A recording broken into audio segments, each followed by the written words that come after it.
Hi, I'm Rue. Hi, I'm Janelle. Welcome to episode 4 of Cocktails and Compliance. We are so excited to be here, as you can probably see from our setup here. Um, since we've last talked or recorded an episode, we've been through some holidays. And so at this point, we're going to say cheers to the new year.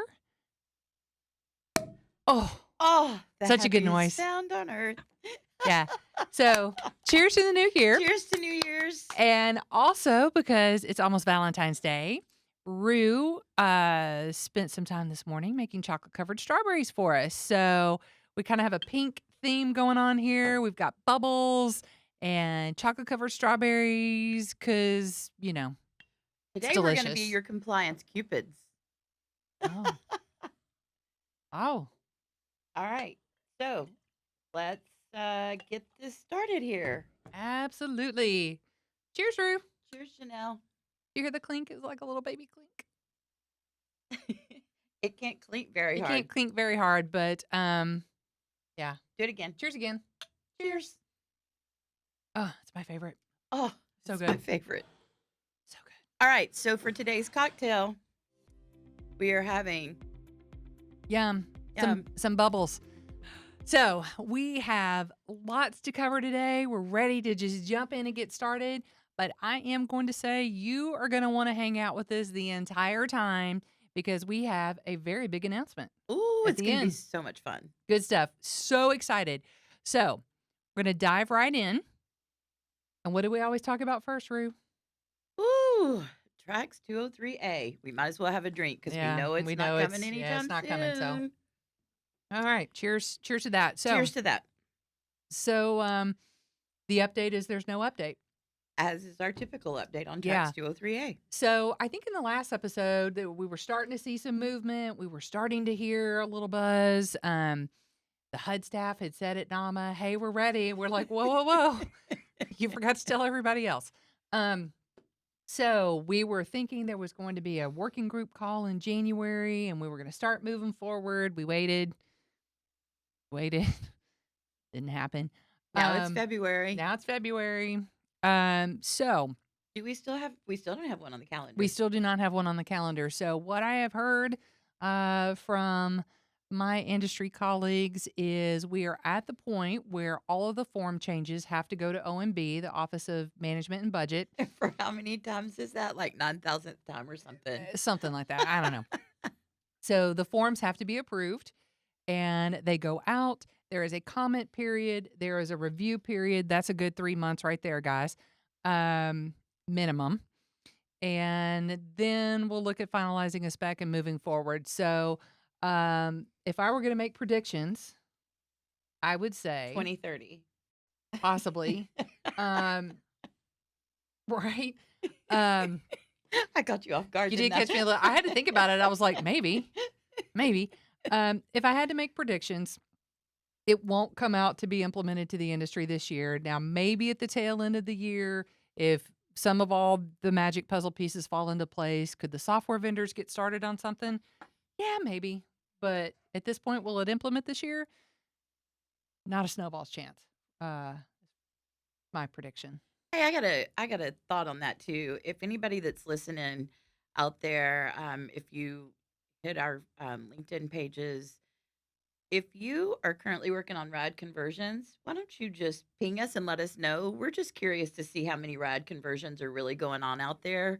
I'm not hearing of many, but just curious to see what's really happening out there because it's been a minute since we've all been face to face and been able to network. So It has been, and I'm glad you brought that up, Rue, because really, that's really where I have a heart for all of those people that are doing rad conversions because Yeah. so much of this 203A update is to make some tweaks to the technical side of how all of that information gets transmitted to tracks and how things happen in your software. And so I know that they're dealing with workarounds and they're managing those the first year contracts. vouchers are tough. Yeah. Yeah. But I haven't encountered a whole lot of that in conversation, and so I'm just kinda curious to see what's really happening out there in the space, you know, just to learn a little bit about what's really happening based on what we think is happening. So, hit us up on LinkedIn. if you are doing that. Yeah, absolutely. Okay, moving on. So, speaking of being able to get back out and Ooh, go and see people, um, Rue and I just came back from a conference. We went to the CARH mid-year conference, right? They call this one their mid-year? this is their mid-year, This is yes. mid-year, yeah. So, CARH is the Council for Affordable and Rural Housing. They meet twice a year. January is always, I'm not going to lie, a fabulous location. And June is always in DC um, every year. So this year Did not disappoint. did not disappoint. Oh my. So, first of all, San Diego, one of our favorite cities. It's beautiful. But Rue and I talked about this. We've been to so many conferences, and for some reason, we have danced all around this location. But props to the car staff. It was at the Hotel del Coronado. Gorgeous venue. Wonderful. Very old Hollywood elegance, glamour. It is fabulous. So if you've never been, you should go. You should, even if it's vacation. Bonus if you get to land a work trip there. Um, the main conference area where we had a lot of our general sessions and where our trade show, um, which is basically just tables around the room. As Rue said earlier, go check out our LinkedIn pages. We posted pictures from this. Best trade show view ever. It's a round ballroom, windows all the way around, ocean views. So I'm not gonna lie, it didn't suck at all. No, it did not. No. It was fantastic. So, but beyond that wonderful view, Yeah, what do we really talk about? so some of us paid attention, some of us just looked at the water. Some of us stayed at the booth. True statement, Rue. We like to divide and conquer. I get to go take notes so I can come back and share some things with you. And Rue mans the booth and does a wonderful job of that and talking to people because they tend to come by at all times throughout the day to chat. So, having said that, there was some really great content, and I think one of the sessions that really stuck out the most to me was the news from Washington. So, what's going on in the political environment that impacts housing and impacts the CARH members? So, there was a lot of talk about what's going on the Hill. One of the speakers made a comment, that the House and the Senate are split, just like we see a lot throughout the rest of the country. And they were talking about the continuing resolution that was extended in December, and it is up in February on the 18th. And it may get extended again, but no one's really sure how it's going to go because there's just, I don't know, not a lot. I want to say there's a lot happening, but not a lot getting done is really my takeaway. That there's a lot of talk, but really the general consensus is that extending this continuing resolution is better than a government shutdown, which means we'll at least continue to get funded at our current rates. But one of the things that was brought up is this could cause issues for Section 8 contract renewals. HUD is actually moving to PDF and moving to mobile notaries to get signatures on these, but they're not all back in office yet. And actually, one of the things that's interesting too with trying to get things done with the House and the Senate is they're not always in their offices either. So there's still a lot of work from home. So it's interesting to hear that the government is going through the same things that we hear our industry staff is going through. The how do I manage this from a remote location? I don't know, electronic signatures. I don't know. How about that? That's crazy. Right? So it's interesting to hear that HUD is moving to that for contract renewals. But if you have a renewal coming up, make sure you're in contact with your PBCA. Make sure you're staying on top of that, and encourage them. They did allow electronic signatures for a lot of things, and it sounds like contract renewals is seeing more adoption of this. Because people are still working remotely. So the other thing that was a big topic of conversation was the Build Back Better program. So this spending bill was originally $3 trillion with a T. Trillion, right? And if you've been playing along at home and following along with the news, the House passed it, but at a 2.2 trillion with a T amount. But what the speaker was saying is that the Senate can't get together 60 votes to get it through. So, um, what does it mean for housing? It was really the question on everybody's mind at this conference. And, how do owners and agents get support for funding? So, one thing of note is that several retirements have been announced in both the House and the Senate, which means it's time to educate new members. So, people that have been champions of housing are now moving on. And so, it's making sure to have those conversations with your representatives in DC. And really, what I hear works best is those grassroots efforts. Talking to your representative, your senator, explaining to them what's going on in their district or their area of representation, how this impacts their constituents. That's really a good way to get their attention for sure. Maybe they should just tell them to stop fighting amongst themselves and pay attention to the things that are really important, like housing. Could be. They did say that Democrats are pushing forward funding provisions for housing, and so continue to thank the people that are moving housing forward, but really just to keep talking to both parties about housing. Like I said, they stress quite a bit. We need new champions on the hill for housing, and that really works best with owners and operators going to their representatives and talking about the impact.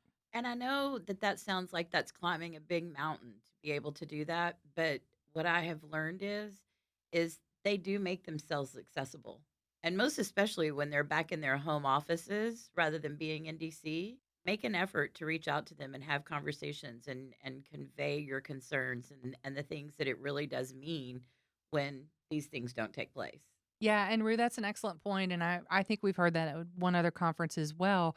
With people working remotely and people being back in their districts quite a bit, and we talk about this with CARH and with NAMA. There is that time to go up on the hill and Yes. go meet with your Congress people and senators.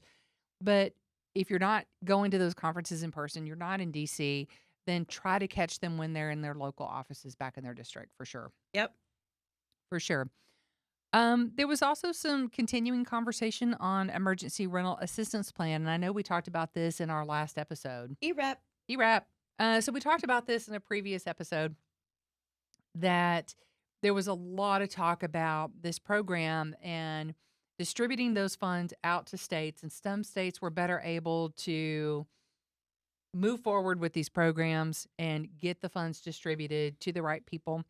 Other jurisdictions weren't as equipped to take on a new program and work through all of the pieces to execute this. And so there is still conversation about recapturing those funds from those districts that have not spent this money and redistributing those to districts that have been a little bit more effective.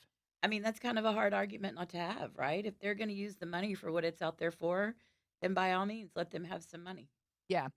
And it's not entirely fair for people in those areas where it wasn't efficient, No, it's not. but the money needs to be spent. It does. It's sitting there doing nothing right now when it could be helping people who absolutely qualify for it and need it. So, Yep, agreed.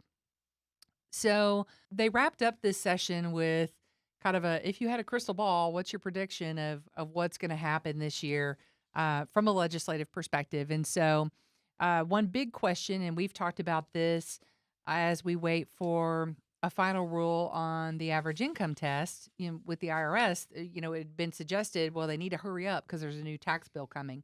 So that was one of the questions from the audience: is will there be a new tax bill this year? And the response is work is being done towards it. But do you know what season we're in now? Election season. So that tends to impact how much work gets done because the focus tends to be on getting reelected. Mhm. So, all that to say, the prediction was we won't get a tax bill this year. So, on the bright side, maybe that means the IRS can stay focused on finishing the final rule for average income tests because they won't be distracted with this new tax bill. So, silver lining. And then there was also hey, what do you think is going to happen with the Build Back Better program? And what they predicted is it will move forward in pieces. So that ginormous spending amount that's in it will likely get chunked up and just pass it in little bits. So Stay tuned. I'll be very curious to see if those predictions come true. Yeah, I will too. It's going to be a very interesting year on that. Yeah. So the other thing that was really important at the car meeting was going to the management committee and listening to the owner agents and what's going on, what are their challenges that they have on staff, because we know, especially for us, that's where most of our customers fall. They're developers, but they're managing companies as well. So Here, cheers to them cheers because to them. Oh oh boy, man, has it this been hard for is them these last it couple of has years. been rough We celebrate you guys for sure.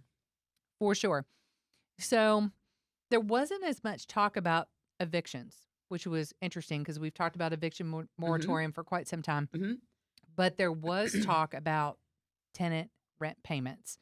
And they're still seeing instances where tenants think that it's been rent forgiveness, not just a delaying of paying those rent payments. And so they're either seeing tenants that haven't paid rent or have short paid their rent for the last 1 to 1.5 years. So they are bracing for higher legal fees for evictions when that day comes. And we've talked about this in the past too. With that also comes higher maintenance fees to turn those units, and then you've got the leasing costs and Well, in reality, it's almost like the people that haven't paid their rent at this point or made any effort to reach out to the office staff and work through it. Um, those units could be in really bad shape at this point. could be. Could be. So again, thinking about higher maintenance cost.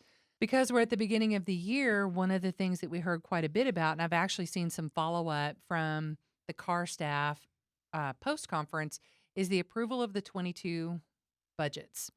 And one member spoke up and said he had 65 properties and 37 of those budgets have not been approved yet. When are they due to be approved? I believe it was at the beginning of this year. Oh, they're a little behind. They're a little behind. And so, what does that mean in reality? Because, okay, a budget's approved, whatever, but that's tied to rent increases. And so they're saying at the rate they're going, rent increases that they would have liked to have put into place in January may not happen now till April at the earliest. So again, you've got these properties that need to collect those rent payments. They use it for their Desperately need cash flow. absolutely. They need it for their mortgages. They need Yeah. it for salaries. They need it for maintenance costs and things like that. So, um, I know they desperately want to see those rent increases come through, but I hate to see that delay for them. So, there was the ongoing conversation about supply chain issues and how that impacts developments, new construction, but also just maintaining, like you said, how are these units now, right? And if you've got to go back and if you're rehabbing units or you've got to replace appliances or things like How do you that, I get mean, them? yeah. So still some delays there. Yeah, it's pretty tough. Pretty unfortunate. It is for sure. Um, the other thing that we heard too was just the ongoing discussion about staffing shortages.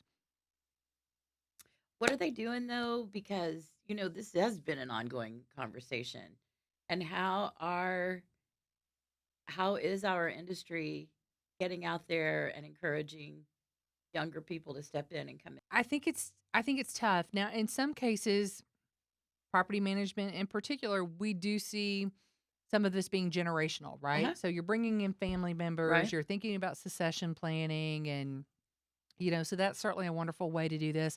I know that there are some universities that have property management programs. I know there's one in Virginia. I can't think of it off the top of my head. I want to say it's in Richmond, but At Virginia Tech, maybe? maybe I can't remember. But I know that universities are doing property management programs, so certainly trying to recruit from there.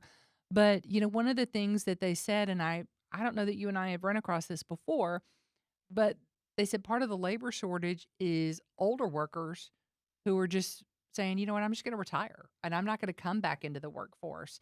And that was actually where a lot of their maintenance staff was Mm-hmm. coming from. So, that's unfortunate to see that because that's a lot of experience that's walking out the door. And then they said their issue with younger workers then is if they're paying $14, $15 an hour, they said, they don't want to work at that rate. They are expecting a higher rate. So And it's not just this industry; it's a challenge that we see across the board. I mean, how many times have you driven down the street and you know there's a sign on the fast food place, $500 signing bonus. I mean, I don't think I've Job ever seen fairs. that. Yeah, Yeah, right. yeah. Job fairs I think are great as well, but it's networking and I see lots of posts all the time on LinkedIn too, right? Who do you know, who's excited and has a passion for this? There's lots of people hiring. So I think anytime people can refer people, to openings through their network, I know that we'll repost a lot of times when we see people that are looking for employees. I think colleges should offer an educational course in affordable housing as well. The thought, I don't run a college, but if any of you guys out there run a college, there's an idea. I was just say, Rue, maybe there's our next level thing. There we We'll go. just start an affordable housing college. No big deal. Truly, it's easy. Um, But we do know people who are really smart that could help. we do, yeah. Um, the other thing that was brought up, and it was I hate to kind of leave this one on a down note, but they said with shortage in staffing, the increased wages, someone made a comment that there's properties that have been financially stable for years, and they Hmm. said this could be a huge turning point for those properties and really kind of just a breaking point. They're really concerned about budget impacts and getting those rent increases and looking at those increases in expenses, and it's really sad to see that I don't know how they can it's pay higher workers' wages when they can't even collect their rents. yeah, yeah. So it's going to be tough. So again, our hearts really go out to you. We know that it's a challenge. And we've been hearing this for the last, I don't know, several months as we've attended conferences and listening to member calls and things like that. And it's tough. And, anything we could do to help, if we can refer candidates over to you from our network or repost your job openings, we're happy to do that. But um it's tough right now for sure. It is tough right now. I'd love to have a conversation with anybody out there that would be willing to talk about how you think that you could reduce your expenses and be more efficient with what you've got. Yeah, for sure. So speaking of reducing expenses, moving into our next topic, I really wanted to spend some time talking again about electronic signatures, electronic documents, electronic storage of those documents. Um, this industry spends a lot of money on paper, Oh, yeah, they do. a lot of money on Yeah, paper, they do. a lot of money on storage of files, things like that. So, we've talked, I think, in every episode about electronic signatures and about what a wonderful thing this is that this industry can take advantage of. But we continue to see really low adoption of this, which is somewhat surprising to me. But in conversations in the industry and talking with some of our colleagues, there tends to be a lot of paralysis analysis. The where do I start? Well, and part of that is too, some of it is expensive. Some of it is not really cost effective. I happen to know a really cost effective solution. If Oh, anybody shame! There's the shameless plug. Cheers. if anybody has any interest in learning anything about it, please reach out to me. Yeah, Sorry, I'm very opportunistic. and that's okay. We love you for it. Um, So I think the thing to remember and my advice to any of you that haven't gotten started on this, it's not all or nothing. Um, really one of the key things to start with is just get your applicant or your resident's permission, right? You have to get their permission to allow electronic documents. So there's a couple of ways you can do this. You can add a question to your application. Hey, are you okay receiving electronic documents?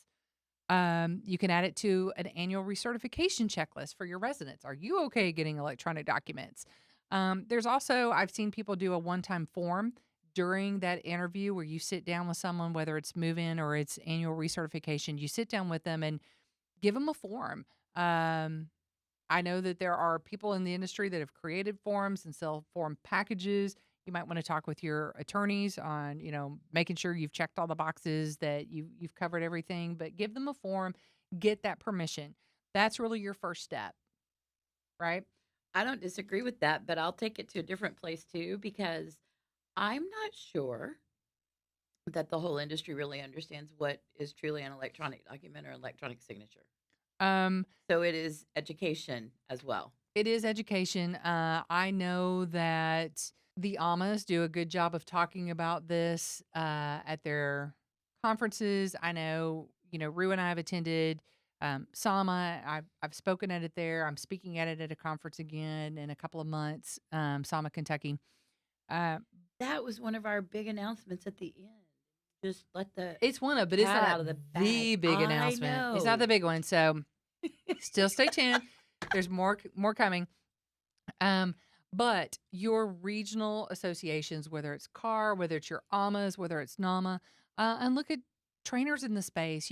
They are doing sessions on electronic signature and offering suggestions on how to get started too. So take advantage of that. We've talked about this before. Read the notice. Follow up Right. with your software vendor if you're not really sure what they handle. I can tell you the major software vendors all do this and are compliant. So if you have concerns about whether or not it's legally acceptable, we've checked those technical boxes for you. So We've all worked with HUD to be sure that we are okay. we have all done that, and we've talked about this before. We've been doing it for a long time. Long time. On the conventional side, military, student, they all use it as well. But again, think about starting small. First and foremost, get that permission from your resident or applicants to accept electronic documents. And here's the thing, you don't have to make all of your documents electronically available. Start with the required forms. Start with your VAWA documents, your 9887 packages for consent, your residence rights and responsibilities, your how is rent determined. On the AR side, start with your 120, your 90-day notices. And it can be as simple as sending them links to your forms, putting the forms on your applicant and resident portals, your websites, if you have that for your properties, which, by the way, I highly recommend that you have if you don't. Right.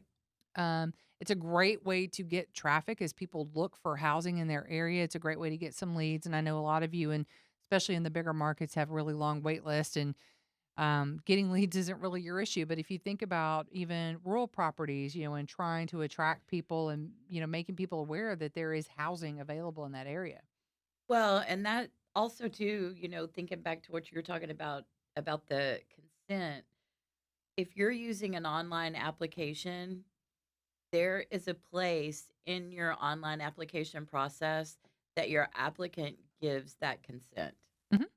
So, probably if you're using an online application, you've already gotten their consent. So, you might follow up on that.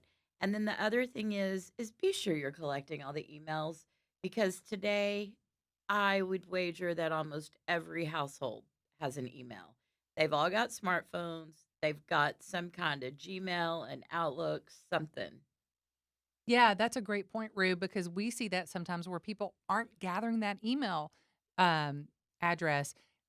Get it on your from your prospects. Get it on your guest cards. Make Collect it it on a required. Yeah, absolutely. Make it a required field. Again, your website, if you're bringing in traffic that way and you're having them fill out a form, make it a required field. Make sure you're asking your residents during your annual recertification process. You haven't collected it, add that to your checklist. Do we have a current email address for you? Because in addition to putting links on your website and saying, I'm not going to print out the paper form, but here's the link right here on my website that you can go and download these. There are other forms that while you have to give them out in paper, how many people are going to pay attention to a piece of paper that you've posted on a bulletin board or you've shoved it under their door or whatever the case may be? Even if you're required to have a paper document, you can always follow up with an email. So, Mhm. things like changes to the lease, changes to utility allowances, that 60-day notice for annual recertifications, follow it up with an email. And if you think about how many times you're printing out all of those paper documents for your applicants, for your current residents, think about those paper costs. So, back to budgets and how am I going to keep my property solid from a financial perspective? It adds up, guys. I mean, it's a simple way to cut costs. but it adds up. So, Well, and here's the other thing. It's not only the paper costs, but it's efficiencies because if all of your forms are in electronic format, guess what? You don't have to download them and print them and send them somewhere to the corporate office for review or whatever it is, right? You've always got access to those electronic documents. mhm. And so and that's efficiency because how many hours does somebody spend doing that? If you're a large company, a lot of hours are spent there. If you're managing a large property, a lot of hours are spent on that. So Yeah. there's so many efficiencies that this functionality can bring you. Yeah. Um, And I'll be happy to show you how ResMan works. Just let me oh my know. lord. All right, take a sip for your shameless plug. So the other thing with electronic signatures that we still hear is, well, I have a senior property. My seniors aren't going to do this. But you know what, guys? Stop and think about it. And I don't want to give anything away about my age or Rue's, but senior properties are 62 and older. How many people do you know that are 62? Well, even what about your mom and dad? Do you send them stuff on email? Seriously, they have adopted this technology, whether you even know it or whether you think about it, they have adopted this technology. To Rue's point, my parents are in their 70s. They have iPhones, they have Macs, they text us all the time. Um, and now yeah, they're tech savvy. Yeah, They're tech they're savvy. they're tech savvy, and they're probably more tech savvy than you think. So think about that. Now, if you think about older residents, someone in their 80s or their 90 or whatever, are they filling out those forms? Probably not. It's probably their kids who, guess what, are tech savvy, right? Or you have a tablet in the office or a computer in the office where they can come into the office and fill out those electronic forms. Absolutely, set up a kiosk. But if you think about those residents that maybe their children don't live in the area, they're remote, they want electronic forms and Yes, they they do. want that electronic paperless process. Hmm. And you know what? Here's another bonus too for your site staff. That's way more legible than people writing some of these Oh, forms. yeah, no kidding. Yeah, I can tell you from some time that I've done some compliance file reviews and you're trying to think about income calculations and things like that. I can't read the form sometimes. Right. So I take an electronic form any day. I can't read the forms I fill out sometimes. I can't help you with that. All right. So again, our biggest takeaways here today are talk to your representatives, be an advocate for housing, ask them to continue to be a champion or educate them on the need for housing. Work with your contract administrators, Section 8 guys on your contract renewals. Um, Well, and really and truly, I really can't stress this enough. And I know I talk about it all the time when we're on this, but there are so many things that your NAMAs and your AMAs and your CARs do on behalf of owners and agents. And they do that grassroots level of effort and they start things and they'll even send you letters that all you have to do is download it, put your name to it and send it out. So there are so many things to do. If you're lost about where to go, consider even doing something like that. It yeah. it is very valuable and beneficial for owners and agents to be a part of that. Yeah, absolutely. And again, if you haven't gotten on the electronic signatures, electronic documents, electronic storage bandwagon, I'm going to strongly encourage you. It is a way to save some money. Uh, Stop buying so much paper, stop storing files, start somewhere. You don't necessarily have to go back and, upload all of your, scan all your documents and file them. Some people are doing that, right? And some people will hire interns or whatever the case may be, and they just kind of chip away at it. Um, but start now. Start with your AR, start with your move ins, whatever the case may be. Start with the permission from your applicants and residents. Start with the links on your website. If you're unsure, reach out to us on LinkedIn. We're happy to talk through that process too. Or you can see us on the road. Rue and I are going on the road again. We're so excited that things have opened up and there are more conferences that we are going to. So, Where are we going to be, Janelle? well, it's funny you asked. I get to be at the next one. You don't. Rue gets, all right, sadness. So, in March is the NAMA meeting in DC. As Rue said, she will be there. I'll be there in spirit. Let's be honest. It's spring break for my kid. I'm going to be in Cabo. But anyway, I'll be there in spirit, and we'll still give you updates afterwards. Rue gets to take notes this time. Yay, Rue. Oh boy, that's a lot on me because I am not the greatest note taker. No pressure, and I have every confidence in you. But in April, we're going to be on the road a couple times in April too. Rue said I'll let the cat out of the bag. We are going to the Sama Kentucky conference early in April. I'm going to be moderating a panel on my favorite topic, electronic signatures. Yay, I'm excited about that. But then we're also going to be headed up to the Pacific Northwest. We are going to the AMA Washington conference as well. It's in Spokane, Washington. And we're excited. We've got some customers that are in the Pacific Northwest. We're excited to go and see them. And then in May, we're just gonna keep the suitcase packed, right? So Keeping the suitcase packed. Well, before she gets too excited, in May we will be at AMA PSW, which is in Southern California. So, excited about that one. That one is in LA, and Rue is. If you guys are not watching this on video, Rue's like bouncing in her seat, and I don't know if you can hear her clapping, but we did say that we had a big announcement for you at the beginning, and I wish I had a drum roll. ResMania. We are ridiculously excited. So it is our ResMan user conference. Get ready to rumble. We have been talking about this. We had it scheduled in 2020. We all know what happened there. We thought about it again for a hot minute last year, and well, variants.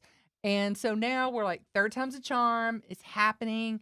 It is May 9th through 11th. It is in Plano, Texas. It is at the beautiful Renaissance Hotel that is in Legacy West. Rue and I like to frequent that area. It's got some fantastic restaurants. So we're excited. We have been working on the agenda. That'll be finalized, I want to say this week. Registration is open. We have already had a phenomenal response to this. I am so excited. But one of the things that I am the most excited about, and again, if you're not watching the video, you should see our faces. We're like grinning ear to ear. There is an entire track of sessions that is affordable. So we have got an amazing lineup for you guys. And I think the thing I'm most excited about is the last session that day will be a live recording of Cocktails and Compliance from ResMania. With our studio audience. And can I say it? Yes, we have special guests. Absolutely. We have two of the most amazing people in the affordable housing space. So Jenny Da Silva with Da Silva Housing Group and Stacy Day with Karen Graham Consulting. So that's a HUD expert and that is a tax credit expert. They are going to be guesting with us live on Cocktails and Compliance. So we are so excited. If you don't know about them, go look them up on LinkedIn. Please, if you're interested in joining us, shoot Janelle or I questions that you might like to have us address during that session, because we're going to have some really, really expert people in the field. So we're super, super excited. You know what else we're going to have during that? Oh my goodness, we're going to have cocktails. Heck yeah, we are. Heck yeah. So I'm sure we'll come up with some sort of signature user conference cocktail that we'll have to celebrate our special guest. But I'm so excited. I'm so excited to do this with a live audience, take questions from the audience if you guys submit stuff. But we would love to see you there. So excited about our special guests. Rue and I have known Jenny and Stacy for a really long time. I think that we've all been in the industry probably the same amount of time. Whew. And I'm not going to lie, I am pretty honored that they accepted our invitations to speak for us. So we are super excited to take the stage with those two ladies. All right. Speaking of getting ready to rumble with us at ResMania, here's where you can register. Go to resmania.myresman.com and sign up, and we will see you there. As always, check out PropTalk, powered by ResMan, for cocktails and compliance updates. We have other podcasts as well. Watch our myresman.com website. We put blog content out. In fact, we put something out recently about electronic signatures and about that adoption. Things to look forward to this year, things you should be considering. So watch for that content as well. As always, Rue and I will share content on LinkedIn. We'll share on Facebook. If you haven't connected with us, please do so. And I'll just go ahead and warn you, if you look at my profile and we're not connected, I'm going to send you a connection request because why don't we connect? She does. She figures if you're going to take the time to look, she's like, "Oh, we're connecting. Oh, we're It's connecting. on. It's on." So everybody, again, we appreciate all that you do in the industry. Thank you for joining us, and we will see you next time. Happy New Year and happy Valentine's Day, everybody. Bye, guys.